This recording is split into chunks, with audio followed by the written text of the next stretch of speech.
Good afternoon सभी को। मेरा नाम सुभाष अनुराग एक्का है। मैं गुमला ज़िले के बिशुनपुर प्रखंड का रहने वाला हूँ। मैंने मैट्रिक एंड इंटर दोनों एसएस हाई स्कूल गुमला से की हुई है। मेरा आईएससी था इंटर में, और मेरा ग्रेजुएशन हुआ है रांची कॉलेज रांची से, जिसमें मेरा प्रतिष्ठा का विषय था गणित, मैथमेटिक्स। और रांची यूनिवर्सिटी से मैंने पीजी भी कंप्लीट कर लिया है लोक प्रशासन से। और फिर सिविल सेवा में मेरा ये प्रथम प्रयास था, और इसमें मुझे शिक्षा सेवा मिला है।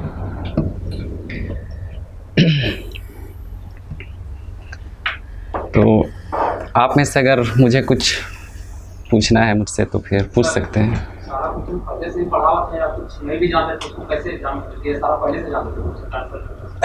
नहीं, पहले से तो किसी को मालूम नहीं होता है ना, पहले से क्या मालूम होगा। लेकिन बस ये होता है कि अगर हम टारगेटेड, हम लोग टारगेट फिक्स करके चले हुए थे। जैसे मान लिया हम लोग मेंस का एग्ज़ाम दे रहे हैं, तो मेंस में हम लोग एक टारगेट फिक्स किए हुए थे। जैसे मान लिया मेरा कोई स्ट्रॉन्ग सब्जेक्ट रहा है, तो उस पर मैंने मान लिया 130 लाने का कोशिश कर रहा हूँ उस पर। लेकिन 130 से मैं 135 लाने का कोशिश नहीं करूँगा, क्योंकि उसके लिए मुझे टाइम प्लस एनर्जी का ज़्यादा वेस्ट होगा। इसलिए मैं उस जो टाइम बचेगा उसको मैं किसी और सब्जेक्ट में कन्वर्ट कर सकता हूँ और उसको बेहतर तरीके से प्रिपेयर कर सकता हूँ।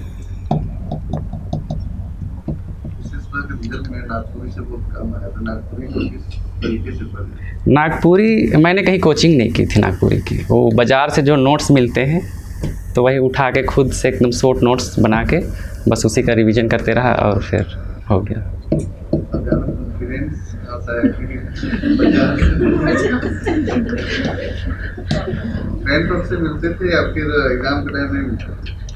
नहीं मिलता था। मेरे फ्रेंड्स हैं सितांशु सर जो अभी आए हुए थे, ये हैं एक परमेश्वर जो मेरे बैचमेट्स हैं, उनका नहीं सिलेक्शन हो पाया, तो इनके साथ में रहा करता था। कोई जैसे क्वेश्चन पे डिस्कशन करना होता है छोटा बहुत, तो थोड़ा बहुत तो कर लेते थे, तो उससे क्रिस्टल क्लियर हो जाता था।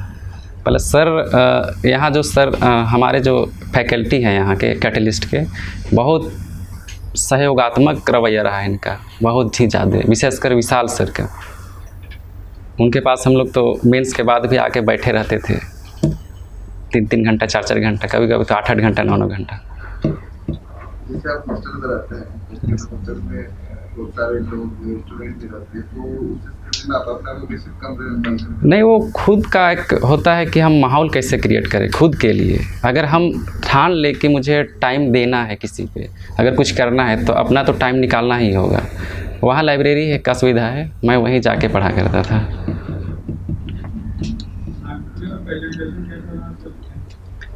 नागपुरी में नॉर्मली जैसे मान लिया जो मैम अभी बता रही थी, सेम वैसे ही। अगर आपको प्रेजेंटेशन लेना है तो अगर कोई क्वेश्चन आ गया तो उसका मतलब छोटा छोटा फ्लो चार्ट भी आप दिखा सकते हैं। उसके बाद उसके बारे में एक्सप्लेन कर सकते हैं आप नीचे, तो वो दिखने में भी सुंदर भी लगेगा और आप मतलब पढ़ने वाला के मन में भी लगेगा कि नहीं अच्छा लिखा हुआ है, तो इंटरेस्ट भी लेगा वो। जैसे मान लेते हैं कि कोई क्वेश्चन का नहीं समझ पा रहे हैं, उसको समझने का सही तरीका क्या होगा? अगर कोई क्वेश्चन एग्ज़ाम में तो आपको यही मान के चलना होगा ना कि कम से कम हम 4 क्वेश्चन अपना अटेम्प्ट कर लें, क्योंकि 40 नंबर का क्वेश्चन रहता है, तो आपको तो 4 क्वेश्चन अटेम्प्ट करना ही करना है। तो अगर आप जिसको नहीं जान रहे हैं तो उसको छोड़ दीजिए आप, अगर जिसको जान रहे हैं उसको। एक चीज़ है, जैसे मेंस में अगर हम एग्ज़ाम देने जाते हैं, ठीक है, तो आप लोग ऐसा मत कीजिएगा कि अगर जिसको हम नहीं जान रहे, एवरेज एक सीरियल से कोई होता है कि बनाना स्टार्ट कर देता है, उसको बनाना नहीं है, वो है कि आप जिसको अच्छी तरह से जानते हैं उसको पहले सोल्व कीजिए। अगर उसको अच्छी तरह से सोल्व कर लिए ना, मान लिया उसमें आपको 30 नंबर दे दिया, तो वो पहले से एक परसेप्शन बना लेता है वो कि हमको इस स्टूडेंट को कितना रेंज में रखना है, और वो उसी के हिसाब से नंबर देगा। अगर आप फर्स्ट क्वेश्चन ही अटेम्प्ट कर लिए, अगर उसमें आपको 20 नंबर दिया, तो किसी भी कीमत पे दूसरे क्वेश्चन पे आपको 25 नंबर नहीं देगा, वो 15 नंबर देगा, 14 नंबर दे के निकाल लेगा।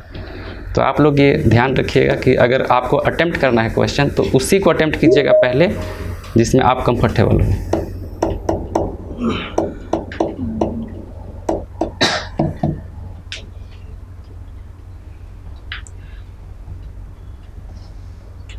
और किन्हीं को कुछ पूछना है?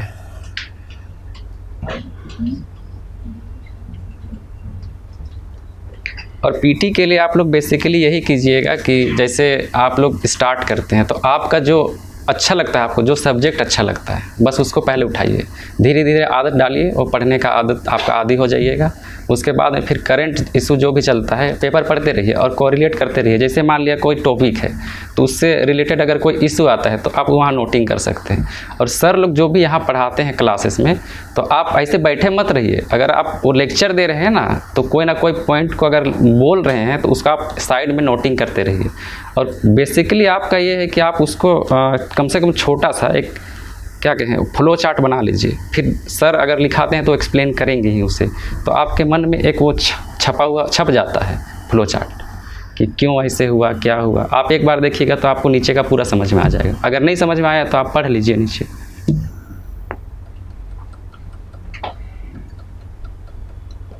और जैसे आप हाँ रिवीजन तो बहुत मस्ट है। पर डे आपको क्लास करके जाते हैं आप उसको छोड़िए मत, क्योंकि वो धीरे धीरे वो एक बुक बनते जाता है, टेक्स्ट बुक बन जाएगा, फिर आपके लिए वो कोई फ़ायदे का नहीं रहेगा। आप उसको रिवीजन कीजिए, यही बेनिफिट होगा। मेंस में 9 घंटे का क्लास के बाद कितना रिवीजन कर पाते थे? रिवीजन हो ही जाएगा। जैसे मान लिया आप 9 घंटा हम लोग करके जाते थे, पर मॉर्निंग में तो हमारे पास वक्त रहता था ना, तो उसका यूज करते थे कि कल हम क्या पढ़े। एक बार उठने से पहले सोच लिए कि हम कल क्या पढ़े थे। अगर वो याद नहीं है, एक विजुअल स्टडी जो होता है ना वो आपका मेमोरी पावर से हाई होता है। आप उसके बारे में जैसे आप पॉलिटी पढ़ते हैं तो पॉलिटी को आप पढ़िए मत, उसको आप उसमें शामिल हो जाइए, मतलब उसको जीना सीखिए आप लोग, आसान हो जाएगा वो। जैसे हिस्ट्री वगैरह हो गया तो कम से कम आप अगर एग्ज़ाम दे रहे हैं तो एक फ्लो चार्ट बना के, जैसे मेरा जियोग्राफी का था नोट्स, तो उस पर मैंने केवल फ्लो चार्ट बनाया था शॉर्ट नोट्स पे, कोई राइटिंग लिखा हुआ नहीं था उस पर, केवल फ्लो चार्ट। जैसे साइक्लोन था तो साइक्लोन का फ्लो चार्ट किधर से जाती है उसका फ्लो चार्ट, बस इतना करके गए। तो फिर लिखना तो आपको खुद से है। हाँ, और हिंदी मीडियम में एक समस्या है कि लोग लैंग्वेज पे ध्यान नहीं देते। जो ट्रेडिशन लिखते आ रहे हैं, एक शब्दावली जो होता है, जैसे मान लिया कोई भी वर्ड आ गया, अचिंतनीय, इस टाइप का कुछ वर्ड आ गया तो ये जमा कीजिए आप और इसको कहीं कहीं यूज करते रहिए। तो जो पढ़ने वाला रहेगा या काटने वाला रहेगा उसके मन में लगेगा कि नहीं ये बच्चा कुछ लेवल का है, तो इसमें ध्यान दीजिएगा। और रीज़न यही है, सिलेक्शन ना होने का रीज़न यही है कि हम लोग लैंग्वेज पे कभी ध्यान नहीं देते हैं। जितना सब्जेक्ट क्लास में पढ़ाई होता था बस उतना ही रिवीजन कर पाते थे या फिर सारे सब्जेक्ट को लेके चलते थे? नहीं, सारे सब्जेक्ट को तो आपको ध्यान देना ही है। हाँ, सारे सब्जेक्ट को ध्यान देना ही, लेकिन अगर जिस आपका जो पोर्शन स्ट्रॉन्ग है ना उस पर आप ज़्यादा फोकस कीजिए। जैसे मैंने बताया कि अगर आपका कोई सब्जेक्ट स्ट्रॉन्ग, आप उसको भली भांति जानते हैं तो 130 के लगभग आप टारगेट फिक्स कर लीजिए, लेकिन उससे ज़्यादा बढ़ने का कोशिश मत कीजिए, क्योंकि आपका टाइम लॉस होगा, एनर्जी लॉस होगा। उससे ज़्यादा बेहतर है कि आप उसको दूसरे सब्जेक्ट पे कन्वर्ट कर ले, उस पर टाइम दीजिए। मतलब मेरा कहना है कि सारे जीएस पेपर मतलब डेली कर पाते थे या फिर जितना क्लास के हो रहा है, जैसे 2 क्लास 3 क्लास है बस वही पढ़ते थे? अब बात ऐसा है कि अगर आप नोट्स ही केवल पढ़ रहे हैं ना तो ये सफिशिएंट है आपके लिए, यहीं का नोट्स। क्योंकि अगर एक बुक या एक नोट्स पढ़ रहे हैं ना तो आपके माइंड पे वो छपा हुआ रहेगा कि फलाने चैप्टर पे इस टाइप का था, एक माइंड में एक विजुअल आ जाता है ना, मतलब क्या कहें, उसका एक छाप पड़ जाता है, हम उसको देख सकते हैं वहाँ बैठ के, तो आप आसानी से मैनेज कर सकते हैं इसको एग्ज़ाम हॉल में। इससे पहले शब्दावली का बात किया कि हम लोग अपनी शब्दावली पे ध्यान नहीं देते, उसका इन्हेंसमेंट के लिए क्या करते हैं? बहुत सारा, जैसे आप कोई मैगजीन उठा के पढ़ रहे हैं तो उस पर कोई शब्दावलियाँ जो आती है उसको आप नोटिंग करते रहिए, और कहीं ना कहीं यूज होता ही है तो आप उसको यूज कर सकते हैं। जैसे न्यूज़पेपर पे आती है या कहीं और पे बुक भी पढ़ते हैं तो बुक में भी ऐसा ऐसा वर्ड लिखा हुआ रहता है, तो थोड़ा थोड़ा करके संग्रह करते रहिए। वो एक दिन का नहीं है, वो उसको आपको हमेशा करना ही होगा।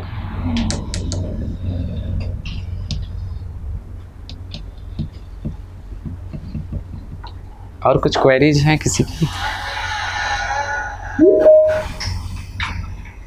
फ्रेश स्टार्टर जो है आपने कैसे स्टार्ट करें? न्यू स्टार्ट कर रहे हैं तो वही मेरा कहना है कि आप सबसे पहले तो आपका जो सब्जेक्ट जो आपको पसंद है उसको पकड़िए, स्टार्ट कीजिए। करेंट अफेयर्स पर डे मतलब पेपर भी देखिए तो हो जाएगा आपका। उसके बाद हाँ, उसके बाद आप टेस्ट सीरीज लगाते रहिए, वही सबसे बेटर है। टेस्ट सीरीज मस्ट है हर एग्ज़ाम के लिए, आप पीटी दे रहे हैं या फिर मेंस दे रहे हैं, ज़रूरी है। मेंस का आंसर राइटिंग जब आप कर रहे थे, आंसर राइटिंग प्रैक्टिस नहीं, जब आंसर्स लिख रहे थे एग्जाम्स में, तो हर आंसर का पहले फ्रेमिंग कर रहे थे, क्या क्या लिखना है वो शॉर्ट में लिख रहे थे और उसके बाद स्टार्ट कर रहे थे? यस, आप पहले अपने जो क्वेश्चन पेपर मिलता है ना, उसी पे आप फ्रेमिंग कर लीजिए कि हमको लिखना क्या है। इससे अंदाज़ा ये हो जाता है कि हम लिख कितना सकते हैं। मतलब आप उसका इंट्रोडक्शन लिख लिए, इंट्रोडक्शन पे कितना जाएगा एक अंदाज़ा हो जाता है। उसके बाद में जितना पॉइंट आप दे रहे हैं तो उस पर कितना हमको लिखना है, कितना पेज चला जाएगा। उसके बाद में कंक्लूजन जो है वो कितना पेज जाएगा। ये नहीं कि पहले का जो परसेप्शन था कि हम पेज भरेंगे तो हमें नंबर मिल जाएगा, ये नहीं रहा। मैंने कभी 5 या 6 पेज से ज़्यादा कभी आंसर नहीं लिखा। मैक्सिमम मैंने 30 पेज का एक कोई सब्जेक्ट में लिखा था, केवल 30 पेज का। उसके अलावा मैंने 26, 27 बस इतना ही लिखा। लेकिन हाँ, जो लिख रहे हैं वो ठोस लिखिए, पॉइंट टू लिखिए, बस हो जाएगा आपका काम इसी में से। सर जैसे language paper, regional language paper में मतलब खोटा में देखे हम कि 18 क्वेश्चंस थे। यस, 18 क्वेश्चंस थे और 180 मिनट्स, मतलब 1 क्वेश्चंस में 10 मिनट थे, तो वो थोड़ा सा हैट्रिक हो गया था लिखना, तो वो कैसे करके मैनेज करना है?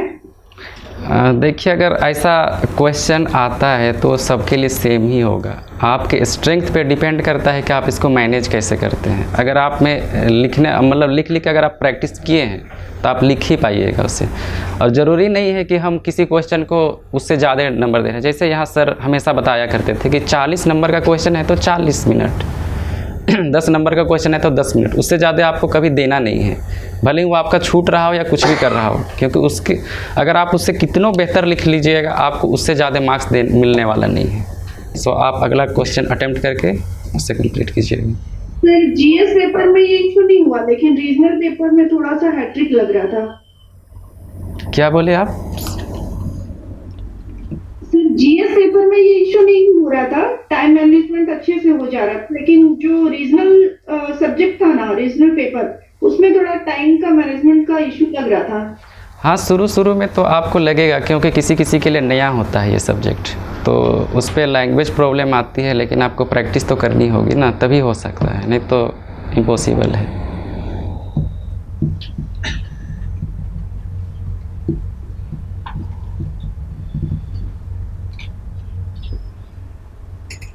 हाँ, लेकिन इतना है कि आप कभी भी अगर मेंस पेपर देने जा रहे हैं तो एक शॉर्ट नोट्स हमेशा रेडी रखिएगा। हर चैप्टर का कम से कम कंसेप्ट क्लियर रहेगा आपका, तो अगर ना भी आए ना तो आप उसको डील कर सकते हैं आसानी से। इसीलिए हमेशा शॉर्ट नोट्स रखे रहिएगा। मैंने यहाँ का जितना भी मटेरियल रहा बस उसी से प्रिपरेशन किया, कोई भी नहीं।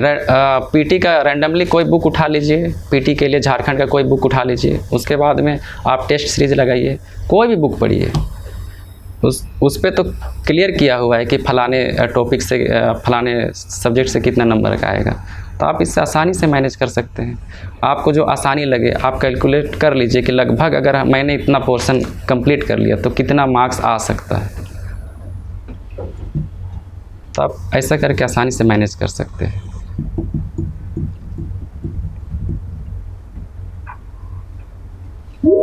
लेकिन एक बात है, जैसे आप लोग यहाँ नोट्स तैयार करते हैं तो आप क्लास में ही वो नोट्स कंप्लीट कर लीजिए।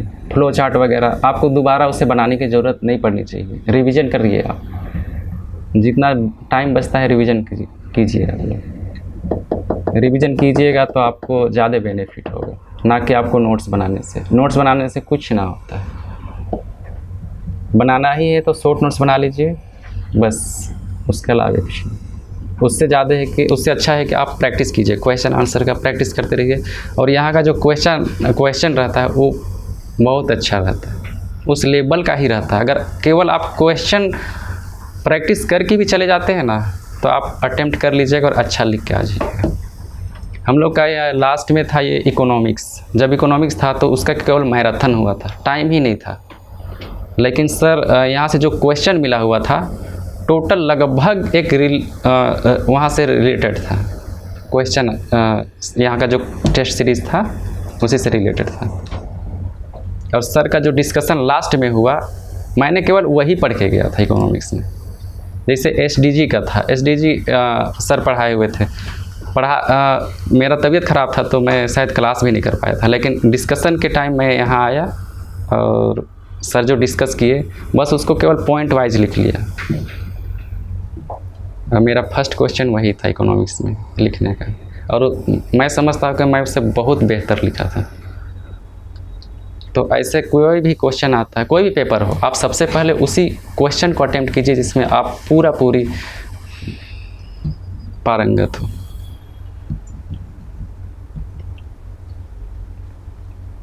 ताकि काटने वाले के मन में भी एक बैठ जाता है कि ये लड़का अच्छा है, लिख लेता। वो बाकी क्वेश्चन पे उतना ध्यान नहीं देगा, फर्स्ट क्वेश्चन पे ज़्यादा ध्यान देगा। अगर फर्स्ट क्वेश्चन में आपको 30 मार्क्स अगर किसी तरह मिल जाता है ना, तो बाकी में 25 दिया, 20 दिया, 20 दिया, कंप्लीट हो गया सर। अब फर्स्ट ही क्वेश्चन ऐसे बकवास लिख लिए तो फिर क्या कर ही सकता है।